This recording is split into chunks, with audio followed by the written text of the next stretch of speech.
Nós temos que abordar hoje uma passagem ultra misteriosa do Evangelho. Portanto, não esperem que compreendam. É um trecho da era atômica. Poderia ser quase compreendido no século XX da era atômica, mas foi escrito no primeiro século. Eu creio que nem na era atômica se vai compreender isto, porque é ultra-atômico. É ultra-atômico. A história da multiplicação dos pães. Todo mundo lê isto há 2000 anos e acha que está tudo certo, mas não compreende nada.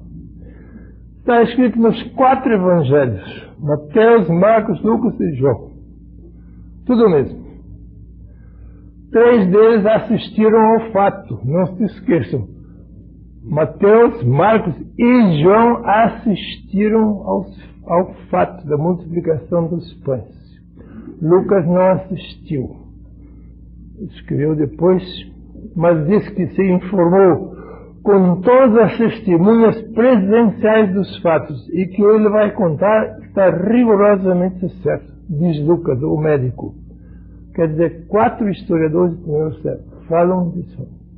O fato é o seguinte: estava Jesus no lago oriental, no lago de Genezaré, que é o lago da Galileia, onde ele morava quase sempre, num enorme descampado, numa estepe,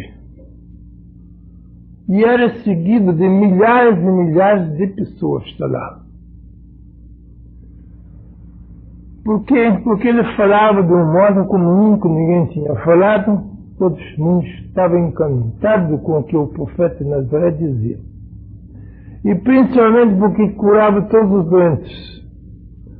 Curou todos os doentes que lhes trouxeram à presença dele. Sem medicina, sem nada. Só com uma palavra. Às vezes só com uma palavra. Às vezes colocava a mão sobre ele e curava. Não é que todo mundo estava encantado com esse taumaturgo, com este mago, com este homem do outro mundo. E foram atrás dele. 3 dias consecutivos, diz o Evangelho. 3 dias. Alguns tinham trazido consigo algumas provisões de boca, mas no 3º dia acabou tudo. E não largaram o homem. Apesar de não ter mais nada que comer, tão entusiasmados que estavam. Finalmente, no fim do 3º dia, os discípulos de Jesus foram ter com o mestre e disseram: Mestre, despede o pessoal. Há 3 dias que estão contigo, muitos não têm nada que comer. Despede o pessoal. Que vamos comprar alguma coisa para comer?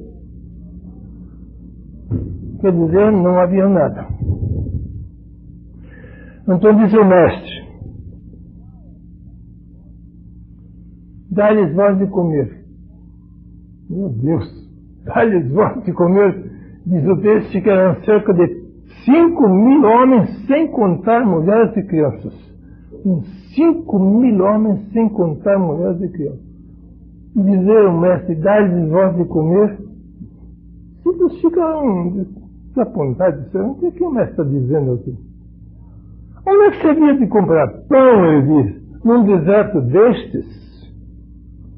Não há nenhuma padaria por aqui para comer, para comprar nem carne, nem nada. Aliás, diz o outro discípulo, onde há dinheiro para comprar mantimentos para tanta gente? Temos apenas 200 denários em caixa. Porque eles tinham uma caixa, Judas andava com a caixa. 200 denários são mais ou menos 200 cruzeiros. 200 cruzeiros para comprar pão para 5.000 homens, não dá. Estavam isso mais de 3 dias. Não tinha mais nada. Esta era a situação. Então Jesus pergunta: quantos pães tendes? Eles disseram: não temos nada. Mas vamos ver se alguém tem alguma coisa. Correram aquela multidão, e disseram: encontramos um menino que tem numa cestinha 5 pães e 2 peixes. 5 pães e 2 peixes. Tem aqui. Ele mandou dizer: mande chamar esse menino. O menino apareceu com a cestinha de 5 pãezinhos e 2 peixes fritos. Naturalmente estava com medo que Deus tirasse tudo, né? Apresentou-se timidamente a ele. E agora vem a coisa inexplicável que aconteceu logo depois. Não é compreensível nem na era atômica, só numa era ultra-atômica. Transformação de luz em matéria. Onde é que se viu isto? Nós sabemos na era atômica que isto é teoricamente possível. Einstein o sabia, outros também sabiam, escreveram nos livros, que a matéria-prima de todas as coisas materiais do mundo é luz. Luz cósmica, não luz solar. Luz cósmica é invisível, não é visível. Que a substância primitiva de todas as coisas materiais que existem no universo veio da luz. Isto é Einstein. Isto são todos os corifeus atômicos que afirmam isto, e é cientificamente certo. Luz cósmica pode ser condensada em energia. E energia pode ser congelado, eles usam estes termos, congelar, frozen energy. Frozen energy é matéria. Matéria é energia congelada. E energia é luz condensada. Termos clássicos dos cientistas atômicos. Bem, isso nós sabemos em teoria, que matéria é um congelamento de energia, e a energia é uma condensação de luz. A última fronteira da realidade é luz. Nós sabemos hoje, pela ciência, que a última fronteira da realidade do universo é luz. Tudo veio da luz. Não da luz solar, mas da luz cósmica, que é difusa por todo o universo sem foco. A luz cósmica é universalmente espalhada e não tem nenhum foco. Mais tarde se formaram focos, Sol, estrelas, etc. Mas a ciência não fala de focos, fala da luz cósmica universal. Quer dizer que tudo veio originariamente da condensação da luz e do congelamento da energia que deu matéria. Isto diz a ciência atômica do século XX. Eu abro o livro do Gênesis, capítulo 1, e encontro a mesma coisa lá. Que coisa estranha! Moisés sabia disto. Moisés, não Einstein, mas Moisés. Moisés viveu 3.500 anos antes do nosso tempo. 1.500 antes de Cristo, mais 2.000 são 3.500. E Moisés escreve logo no princípio do Gênesis: no primeiro dia Deus criou a luz. Não tinha ainda matéria. E no quarto dia ele criou o sol, a lua e as estrelas. O que é isto? Criou a luz. Mas que luz? Moisés faz uma nítida distinção entre luz cósmica e luz solar. Ele diz que no primeiro período Deus criou a luz cósmica. E depois, no quarto período, o sol, a lua e as estrelas. Quer dizer que Moisés já sabia por intuição o que nós sabemos agora por análise científica, que no princípio havia luz invisível, não condensada em nenhum foco. Bem, quer dizer, Moisés e Einstein afirmam, no fundo, a mesma coisa. Agora, de luz se pode fazer matéria, mas de que modo? Nós nunca fizemos isto. Nós sabemos, em teoria está certo. E a prática? Seria ótimo se nós pudéssemos fazer matéria, qualquer matéria, da luz cósmica. Pois no Evangelho aconteceu isto. Tá. Aquele homem de Nazaré, aquele profeta de Nazaré, de 5 pãezinhos e 2 peixes, ele fez 5.000 e tantos pães e mais de 5.000 peixes. Está lá no Evangelho, escrito por 4 historiadores do primeiro século. Eles narram um fato assim: quando Jesus chamou aquele menino que tinha 5 pãezinhos e 2 peixinhos, mandou ver aquele menino. Veio. Então, Jesus procede ao processo de materialização da luz cósmica. Materialização da luz cósmica, do espaço. A luz cósmica está em todo o espaço, invisível. Como é que ele materializou? O Evangelho dá 2 palavras misteriosas que ninguém compreende. É claro que ele não multiplicou. Nós dizemos a multiplicação dos pães. Não vai. Vocês não podem multiplicar 5 para dar 5.000. Eu quero ver onde está a vossa matemática. Se vocês têm 5, vocês podem fazer 5.000 disto? Bem, podem dividir, mas isso não é multiplicação. Se dividíssemos 5 pãezinhos em 5.000 pedacinhos, daria uma migalha para cada um, mas não dá para fartar somente 3 dias de fome. Mas o texto diz que Jesus ofereceu pão e peixe a mais de 5.000 homens, sem contar mulheres e crianças.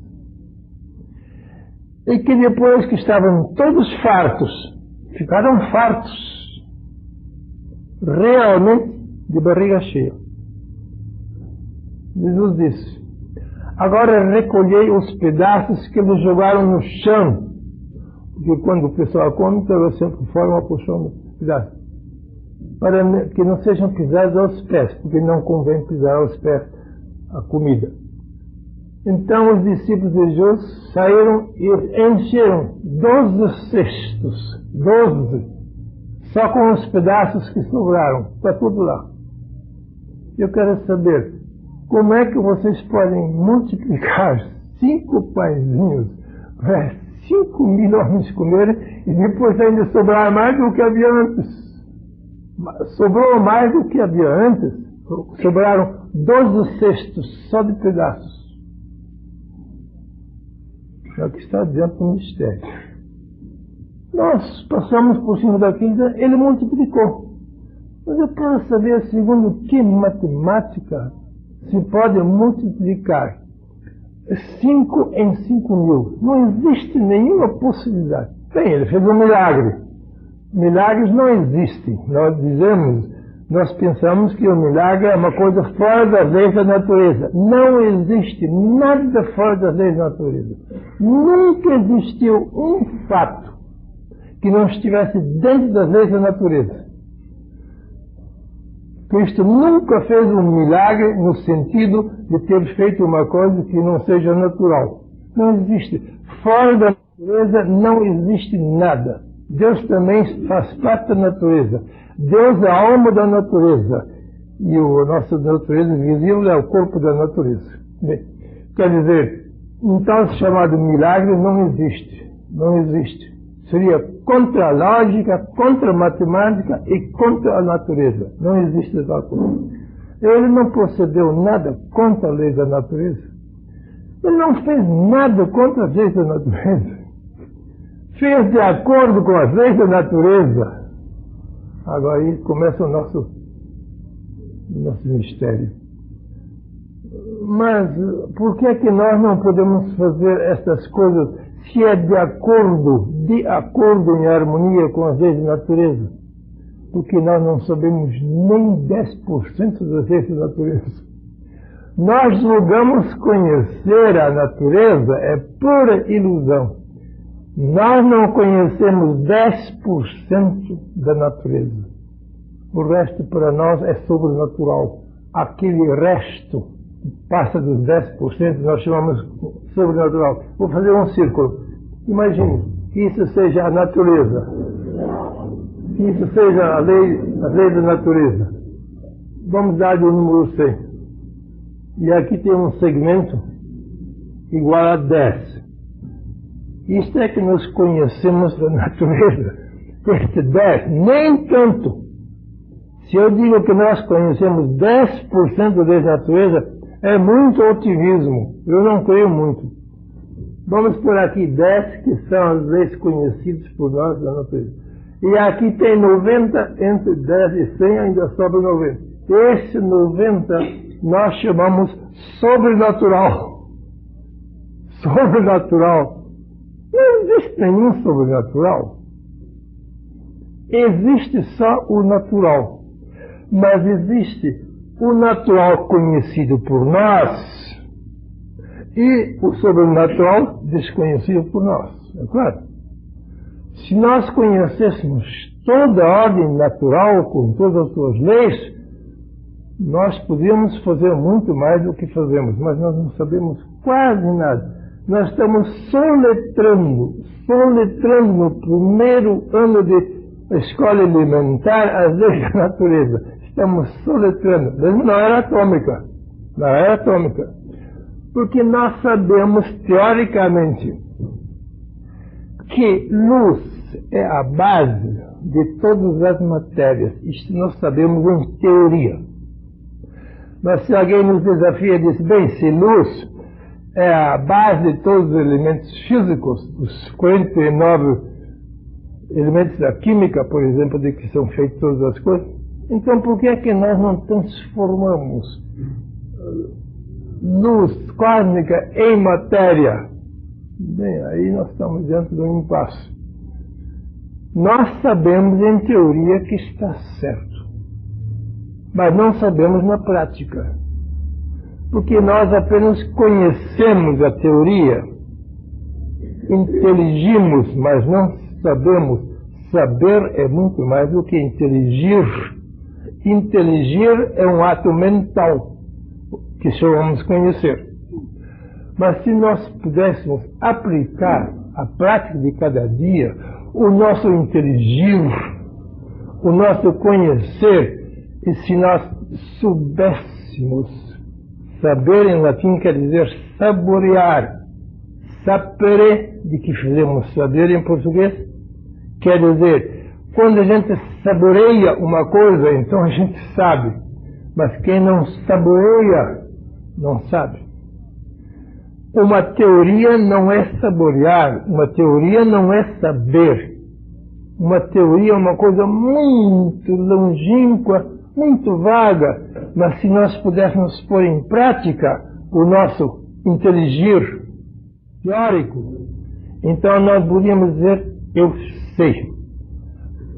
Saber é saborear, quer dizer, tomar na boca e tomar o gosto e nutrir-se daquilo. Isto é saber. Esse homem de Nazaré certamente sabia. Ele não inteligia apenas como nós, ele sabia qual é a relação entre a luz cósmica e a matéria do pão e do peixe, que são matérias. E ele pôs em prática o seu saber. Pôs em prática o seu saber. Isso é que está lá. Quer dizer que houve alguém que realizou praticamente a teoria atômica, de que nós estamos soletrando o ABC no século XX. Isso aconteceu 20 séculos antes. E o que é que ele fez? Os discípulos dele narram muito fielmente todos a mesma coisa. 4. 3 que estiveram presentes e um que colheu o ensinamento e está com os outros. Todos dizem o seguinte: quando o menino se apresentou ao mestre com a sua cestinha de pão e de peixe, o que é que Jesus fez? para materializar em pão e peixe a luz cósmica do espaço e dar de fartar a 5.000 homens. Então, o que é que ele fez? Duas palavras, como o Evangelho nós temos em grego do primeiro século, alguns foram escritos em aramaico, mas traduzidos para o grego da meados do primeiro século. Vamos tomar o texto grego. O texto latino apareceu muito mais tarde, 3 séculos mais tarde. Mas o texto grego é muito fiel. Diz exatamente como foi escrito no primeiro século. Então, no texto grego estão duas palavras, que eu vou traduzir no seguinte. Jesus ergueu os olhos ao céu. Primeira vez. Primeiro início da multiplicação dos pães. Ergueu os olhos ao céu. Segunda palavra, benzeu o pão. E depois mandou distribuir. Duas palavras. Ergueu os olhos ao céu. Benzeu, o abençoou. Bom, depois ele disse, agora distribuam ao povo. Então vieram os discípulos dele, cada um levou o pão. Primeiro disse Jesus, cuidado, para que todos recebam e bastante, mande que o povo se sente na relva em grupos de 50 e 50. Imagina, um bom organizador, porque se mandar distribuir assim, muitos recebiam demais, outros não recebiam nada. Eu disse, faz favor, não distribuir já. Mande o povo sentar-se na relva, no chão. 50 e 50 pessoas em cada grupo. E os discípulos mandaram fazer. Fizeram muitos grupos, de 5.000 homens, 50, muitos grupos. E depois distribuíram cuidadosamente para 50 cada grupo. Assim deu para todos. Ninguém ficou sem nada. Isso ele mandou dizer. Bem, ergueu os olhos ao céu. O que quer dizer isto? Vai pedir uma chuva de pão lá das nuvens? Ergueu os olhos para o céu. As nuvens geralmente estão lá em cima. Será que ele vai mandar chover pão e peixe? Não, nada disso. Não manda chover coisa nenhuma. Ergueu os olhos ao céu. É claro que ele não ergueu os olhos físicos do corpo. Isso não se fala. Isso é um modo de dizer. Não ergueu os olhos ao céu lá em cima. Não. Ele ergueu os olhos da alma ao céu do seu interior. Isto é que está lá. Ele ergueu os olhos do espírito ao seu céu, não ao céu lá em cima. O que é isto? Pois ele não tinha dito, o reino dos céus está dentro de vós. Uma vez queriam saber onde é que estava o céu. Todo mundo quer saber onde é que está o céu. Todo mundo pensa que lá em cima e lá embaixo é o inferno. Mas ele não concorda com esta história de que o céu está lá em cima. Porque não há nenhum em cima. O japonês aponta para lá, que diz lá em cima. Os nossos antípodas todos apontam para lá. Em cima é lá. Exatamente em sentido contrário. E embaixo é lá para eles. Quer dizer, não há nenhum em cima. E não existe nenhum embaixo. Tudo isso é coisa muito relativa. Bem, para Jesus o céu não estava lá em cima. Eles quiseram saber onde que estava o céu. Disseram, o céu não vem com aparato exterior. Nem se pode dizer aqui e acolá está o céu. Imagina-se, aqui não está o céu, ou acolá. Os japoneses têm que apontar no sentido contrário, acolá. Não, isso não é céu. Isso não é nenhum céu. Isso são outras coisas. Nem se pode dizer aqui está ele, acolá está o céu. O reino dos céus está dentro de cada um de vós. Agora vem outra linguagem. O reino dos céus está dentro de cada homem. O que é que ele fala? Não fala nenhum céu chamado, nenhum lugar chamado céu. Nós sempre entendemos que o céu deve ser um lugar. Uma grande sala com entrada, e alguém está lá cuidando da entrada, e manda entrar ou não manda entrar. Não tem nada de com isso. Céu não é nenhum lugar. Não existe nenhum lugar do universo chamado céu. Os defuntos que já foram por outro lado nunca entraram no céu nem no inferno. Não sabem nada de céu nem de inferno. Nunca viram Deus, nem viram o diabo. Nenhum defunto viu Deus e não viu o diabo. Porque não há nenhum céu. E não há nenhum inferno. E nem há nenhum Deus pessoa. E nem há nenhum diabo pessoa. Né? O reino dos céus está dentro de vós, diz o mestre. Então ele olhou para este reino dos céus, dentro de si mesmo, ergueu os olhos ao céu, conscientizou o seu centro espiritual, conscientizou o reino dos céus dentro dele. E o reino dos céus é luz. Não luz física, mas luz invisível, luz cósmica. Então ele conscientizou a luz cósmica do céu dentro dele, conscientizou, pôs-se em contato consciente com a luz que está dentro de cada um de nós. Não é luz solar, nem luz física, é luz em sentido espiritual. Conscientizou o centro luminoso dentro dele. Isso se chama ergueu os olhos ao céu. Não o céu de fora dele, o céu dentro dele. Apelou para o seu eu divino, como nós dizemos na nossa linguagem. Ele estava no seu ego humano na periferia. O seu Jesus estava no seu ego humano na periferia. Ele se dirigiu para o seu centro divino, para o seu Cristo interno, para o seu Deus.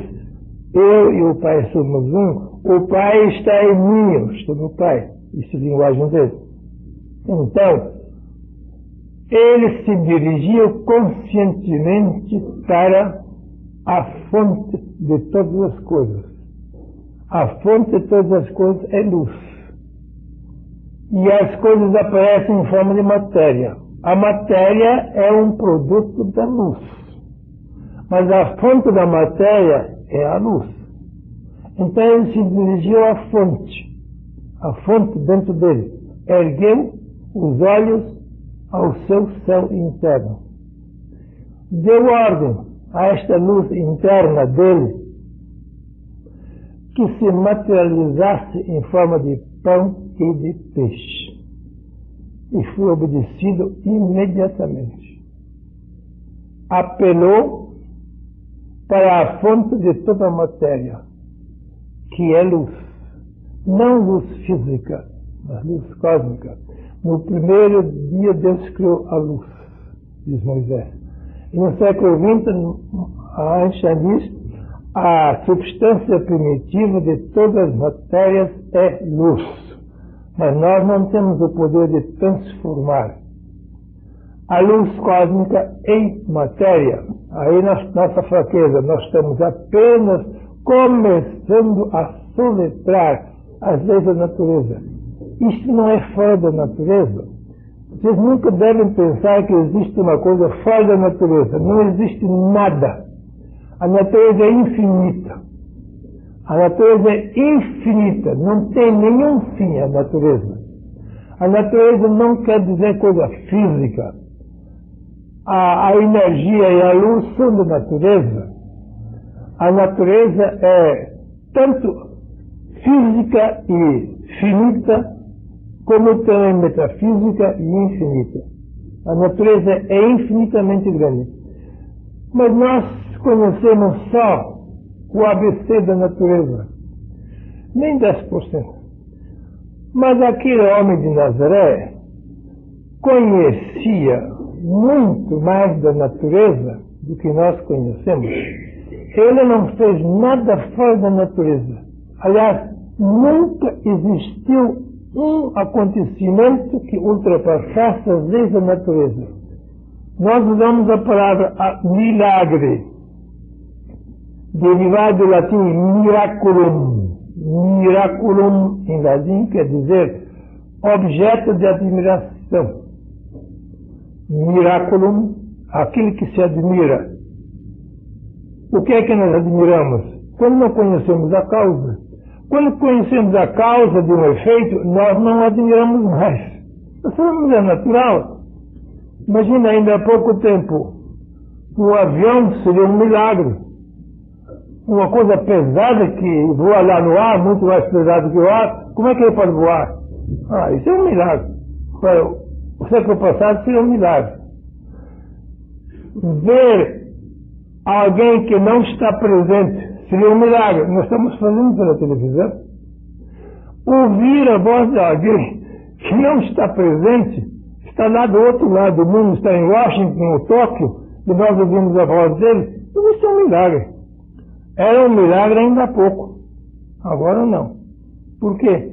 Porque nós sabemos a engrenagem, como se fabrica rádio e televisão. Nós sabemos que é possível, dentro das leis da natureza, não é contra as leis da natureza, é dentro das leis da natureza, podemos ouvir uma pessoa que está na Lua, 400 mil quilômetros daqui, podemos ouvir. Podemos ver uma pessoa em plena noite, que está do outro lado do globo. Nós estamos fazendo isto. Quer dizer, aviões, rádio e televisão já deixaram de ser milagres para nós. Ninguém acha que isso é um milagre. Não, é natural, tudo é natural. Mas se eu agora, de repente, me tornasse invisível diante de vocês, vocês diriam que eu tinha feito um milagre, claro. Eu não me posso fazer invisível diante de vós, de repente. Isto ainda é um milagre para nós, como o homem pode transformar a sua visibilidade física numa invisibilidade metafísica. Isto para nós ainda é um milagre, ainda por muito tempo parece. E se eu agora me erguesse aos ares e perdesse todo o meu peso e flutuasse livremente nos ares, me desponderasse, eu inventei esta palavra, desponderar, aniquilar o seu pondus, o seu peso. Pode dizer levitar se quiser, mas eu acho melhor desponderar-se do que levitar. Se eu me desponderasse, se eu neutralizasse o meu peso neste momento, flutuasse no ar, eu diria isso é um milagre, porque a gente não pode fazer isso. Vocês podem ter certeza, dentro em breve nós vamos fazer tudo isto. A ciência vai fazer isto. A ciência vai achar meios e modos de se tornar invisível. Isto é ficção científica por enquanto. Ficção científica. Mas isto vai ser a realidade. A ciência vai descobrir o modo de alguém neutralizar todo o seu peso. Não ter mais peso nenhum, nenhuma grama. Isto por enquanto nós não podemos ainda fazer, porque ainda estamos no ABC da ciência. Quer dizer, milagre contra as leis da natureza não existe. Só existem fatos dentro das leis da natureza. Mas a natureza não é aquela que nós conhecemos, isso não é 10% da natureza. Então, vamos chegar a essa conclusão. O que o Nazareno fez era rigorosamente dentro das leis da natureza. Ele materializou a luz cósmica em forma de pão e em forma de peixe. Isto não era milagre contra a natureza, isto era um fato dentro das leis da natureza. Mas ele conhecia um pouco mais da natureza do que nós. Não por estudos. Nunca fez um curso de faculdade, nunca. Nem frequentou a escola primária, dizem os discípulos dele. Mas ele sabia por intuição, por intuição, que é um caminho muito diferente da análise. Nós só conhecemos um pouco por análise intelectual. Mas ele conhecia por intuição cósmica. Então, ele operava com essa intuição cósmica que ele tinha. E conhecia uma vasta área das leis da natureza. Ele sabia que da luz se pode fazer qualquer matéria. Qualquer matéria. Alguns outros também já o fizeram. Ele não é o único, parece. Moisés, no Antigo Testamento, foi o grande predecessor de Jesus. Fez coisas que estão lá na Bíblia e nós vemos puros milagres que ele fez. Moisés não fez nenhum milagre. Mas Moisés tinha conhecimento intuitivo de certas leis da natureza que outros não conheciam. E os que não conheciam essas leis da natureza, que ele conhecia, Moisés, diziam que isso é um milagre. Transformar uma bengala em cobra viva, e os magos do Egito também fizeram, não só ele. Quando ele fez aquela história aí de transformar uma bengala, um bastão em cobra, os magos do Egito também fizeram a mesma coisa. Quer dizer, ele tinha colegas que também sabiam fazer o mesmo. Os egípcios sabiam de muitas coisas que nós nada sabemos hoje. Perdemos a noção da sabedoria dos egípcios. Ninguém sabe como é que eles levantaram as pirâmides com blocos desse tamanho que hoje os guindastes não podem nem levantar aos ares. Não tinha guindaste nenhum naquele tempo. Como é que eles fizeram? Fizeram com as mãos. As pirâmides que estão lá, que eu vi diversas vezes. Blocos gigantescos que nem os nossos guindastes levantam. Escrevem livros para saber de onde que vieram esses blocos. Na vizinhança não há nada disto. E como é que eles puderam levantar e colocar exatamente um bloco enorme em cima do outro? É claro que os egípcios já conheciam a lei da desponderação, mas nós perdemos esta noção. A lei de neutralizar o peso de qualquer matéria. Nós não sabemos como neutralizar o peso de um bloco de pedra. Claro que eles faziam. Eles levantaram aquilo com as mãos, não tinha guindaste. E depois desistiram da neutralização e a matéria voltou a seu peso natural. Isto já sabiam os egípcios. Provavelmente os atlantes, que eram os remanescentes da Atlântida, provavelmente eles eram de uma outra humanidade muito anterior à nossa, que já tinham um conhecimento da natureza que nós estamos soletrando o ABC dessas coisas. Então eles já sabiam. Sempre houve magos e místicos e taumaturgos que conheciam coisas na doutrina que nós não conhecemos. Mesmo em nosso tempo, ainda há. Se vocês leem algumas coisas de autobiografia de um yoga, de Paramahansa Yogananda, sobre coisas da Índia, eles ficam estupefatos de vez em quando. Como é que eles podiam materializar um palácio? Materializar um palácio? Yogananda conta isso. Bem, na Índia já há muitos séculos e milênios há pessoas que sabem materializar a luz em forma de matéria. Não é novidade. Materializar a luz em forma de matéria é dentro das leis da natureza, mas uma natureza muito mais conhecida do que a nossa. Existe um livro que eu tenho lá sobre o Conde de Saint-Germain. O Conde de Saint-Germain viveu no século XVIII na França, sempre a Revolução Francesa. O Conde de Saint-Germain fez coisas no século XVIII, perto do nosso, que para nós é puro milagre. Puro milagre. E tudo autêntico, certo, muitos viram o que ele fazia. Ele, por exemplo, fazia ouro, sem nenhuma substância, só por força mental, fazia ouro puro, sem ter nenhuma matéria. Fazia pedras preciosas de toda espécie, safiras e rubins e esmeraldas e topázios e diamantes, só com força mental. Materializava a luz em forma de matéria. Saint-Germain fazia isto, não sabe? Ele é um homem que gostava de coisas preciosas, gostava muito de ouro e de pedras preciosas, mas não era ganancioso. Fazia isto para si e para os outros. Dava liberalmente tudo o que ele fazia a quem quisesse, até pedras preciosas, verdadeiras, Saint-Germain.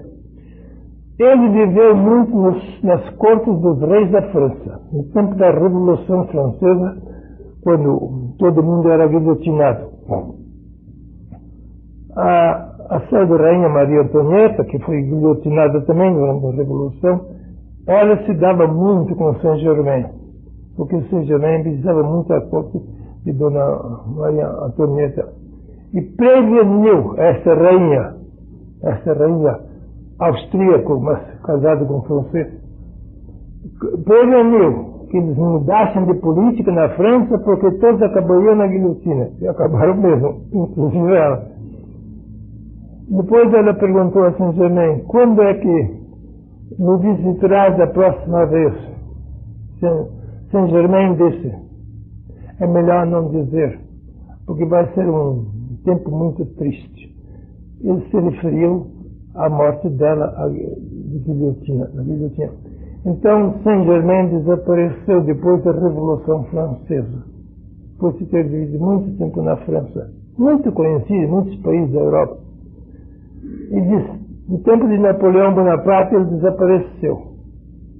Perguntaram para onde ia. Disse que se retirava por enquanto para o Himalaia, mas que no fim dos tempos ele voltaria ao Ocidente quando a humanidade estivesse nos seus piores dias. Não voltou ainda. Parece que ainda não estamos nos nossos piores dias. Ele já era um desses magos que conheciam praticamente as leis atômicas. Como é que se pode transformar luz em qualquer matéria, em ouro, em pedras preciosas, tudo. Sempre houve desses magos. Porque pela análise intelectual, nós não vamos muito longe. As faculdades só ensinam análise intelectual, mas isso é um ABC da ciência. Muitos que nunca fizeram faculdade nenhuma sabiam de intuição espiritual. Sabiam da intuição das leis da natureza, que estão muito além da inteligência, e usavam essas leis. Moisés fazia, Saint-Germain fazia, Jesus fez. Na Índia tem o Sadhu Babaji, aquele grande mestre da Índia, que há 2 séculos aparece e desaparece no Himalaia. Aparece visivelmente e desaparece. Ele aparece materializado com o corpo visível. Reúne seus discípulos numa esplanada do Himalaia, fica com eles 1 mês, 2 meses, depois ele se desmaterializa outra vez. Isto é mais do que ciência, isto é sapiência, isto é intuição. Intuição das leis cósmicas, e alguns já conhecem essas leis. Não aprenderam nas faculdades, porque lá não se aprende isto, mas aprenderam por uma longa experiência de silêncio e meditação. Os que vivem num período de silêncio e meditação profunda facilmente chegam à intuição cósmica e podem fazer coisas que os intelectualistas não podem fazer. Bem, quer dizer, nada disto é sobrenatural. É uma evolução natural muito avançada. Uma evolução de dentro para fora, não de fora para dentro. Não uma evolução pela inteligência, mas uma evolução pelo espírito, ou pela razão espiritual. E Jesus certamente era o mais avançado de todos eles. Fazia coisas que nos evangelhos são narrados e nós interpretamos como milagres. Mas ele nunca disse que era milagre. Nenhuma vez ele disse que ia fazer um milagre. E nunca fez nenhum milagre. Se milagre é uma coisa contra as leis da natureza, então ele não fez. Se milagre é uma coisa de acordo com as leis da natureza, então ele fez. Não há nada contra a natureza. Há muita coisa que está além do nosso alcance mental. A natureza não é o nosso alcance mental. O nosso alcance mental é um pedacinho das leis da natureza. Nós não alcançamos as leis da natureza na sua integridade. Nós alcançamos uma pequena periferia, um segmento, nem tanto como está aqui. Isto nós alcançamos. Os milagres estão além do nosso alcance mental, mas não estão além das leis da natureza. Não me confunda essas duas coisas.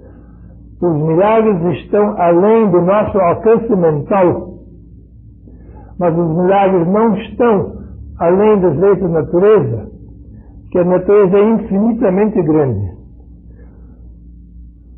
Isto que Jesus fez, lá do outro lado do Lago de Nazaré, distribuindo a 5.000 homens de tanto alimento que veio de apenas 5 pães e 2 peixes,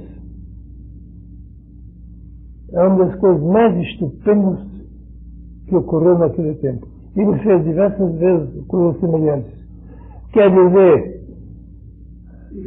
conhecer uma área maior das leis da natureza, uma área muito maior das leis da natureza, por intuição, não por análise, mas por intuição. Conhecer uma área muito grande das leis da natureza nos dá a possibilidade de transformarmos uma coisa na outra, de transformar luz em matéria. Isto seria magnífico se nós já pudéssemos fazer, mas parece que ainda não podemos. Diz os livros sacros, mas futuramente haverá um novo céu e uma nova terra. Quer dizer, um novo céu no interior e uma nova terra no exterior. Isto ele chama novo céu e nova terra. Quando o nosso reino dos céus progredir mais, o novo céu dentro de nós, o reino dos céus está dentro de vós, então nós também poderemos fazer uma nova terra. Isso está no Apocalipse. O Apocalipse já previu. Se o nosso céu melhorar, o nosso céu é a nossa consciência, o nosso eu. Se o nosso céu melhorar, se nós tivermos uma intuição espiritual maior do que temos agora, então nós também faremos uma nova terra. Esta terra em que nós vivemos não é a terra ideal, porque é feita apenas pela nossa pobre inteligência. A inteligência não pode fazer muita coisa. A nossa intuição superior poderia transformar toda a terra, não no inferno em que ele está agora, mas num verdadeiro céu terrestre. Mas, por enquanto, não chegamos a este novo céu. E por isso ainda não podemos fabricar esta nova terra. Mas o Apocalipse diz, chegará o tempo em que haverá um novo céu e uma nova terra. Porque o reino dos céus será proclamado sobre a face da terra. Até agora não foi. Foi proclamado o reino do inferno, mas não o reino dos céus, por enquanto não. Porque nós ainda não chegamos a uma evolução suficiente. Tudo depende do homem. Se o homem progredir a sua evolução,